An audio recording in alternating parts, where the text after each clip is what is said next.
10 years after the falling out with my mother, she got sick. My spoiled younger sister dumped her at the hospital without a second thought. For the last 3 years of her life, it was my savings. Every last dollar that kept her alive. In her final month, I stumbled across her will. A check for $10 million. To my sister. A handwritten birthday card. To me. She avoided my eyes. The inheritance was always meant for your sister. You came back to take care of me on your own. You ran away from home back then because mom only loved your sister and ignored you, didn't you? Now mom's dragging herself through this illness. And all she can manage is a card for you. Why are you still upset? I laughed. Tore the card to shreds and ground them under my heel. Then I turned and walked out of the room. Take her off life support. We're done with treatment. Mom stared at me in disbelief. My sister shot to her feet. She clutched the freshly signed will, trembling with righteous fury. Have you lost your mind? Mom's like this, and you want to pull all her life support? Send her home to die? How can you be so heartless? I won't let you do this. Mom's eyes glistened as she looked at my sister, gripping her hand like a lifeline. I turned back, looked at the sister who had shown up exactly twice since mom got sick, and let out a cold laugh. I need your permission? From day one of mom's illness, who paid the medical bills? Me. Who bought the supplements? Me. Even the caregiver's $2,800 monthly salary comes out of my pocket. Have you contributed a single cent? Now I'm done paying. Every medical service I've been funding, I'm pulling it. Got a problem with that?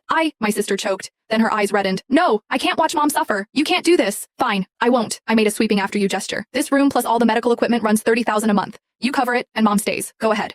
Her face flushed. Her fingers tightened around that will. Mom started coughing. She looked at me the same way she always had when I was little, with that familiar disappointment. Your sister just graduated. Where's she supposed to get that kind of money? You've been working for years. You have money and won't spend it, but you'll bully your sister? What kind of person does that? Fine. You won't pay for treatment? Then don't. I raised an ungrateful wretch. Sorry for being such a burden. I'll leave on my own. She got out of bed. Her frail body made it 2 steps before she collapsed in the doorway, right where everyone passing through the corridor could see. My sister rushed over and dropped to her knees beside mom, tears streaming down her face. We were 3 when dad died. All these years, mom was both father and mother to us. She worked herself into the ground for us, and you're kicking her out over some medical bills? How can you be so heartless? A crowd gathered instantly. Mom burst into tears. I know children won't take care of you when you're old. This is my own fault. You don't have to throw me out. I'll go home and wait to die on my own. Oh, ma'am, please get up. A young woman rushed forward to help mom to her feet. One look at her skeletal frame, and the girl's eyes went red. Lady, you're going too far. Treating an elderly person like this, when you're the one sick in bed someday, don't expect anyone to take care of you. Exactly. You've gone too far. The younger one is so much better. She only has eyes for her mother. Look how thin your mother's gotten. And who do you think she did that for? I laughed, though there was no humor in it. You're right. I'm throwing out my own mother. I'm the ungrateful one. But mom, I met her eyes. Tell me, who exactly did you waste away for? In all these 20-some years of sacrifice, was any of it ever for me? Mom dabbed at her eyes.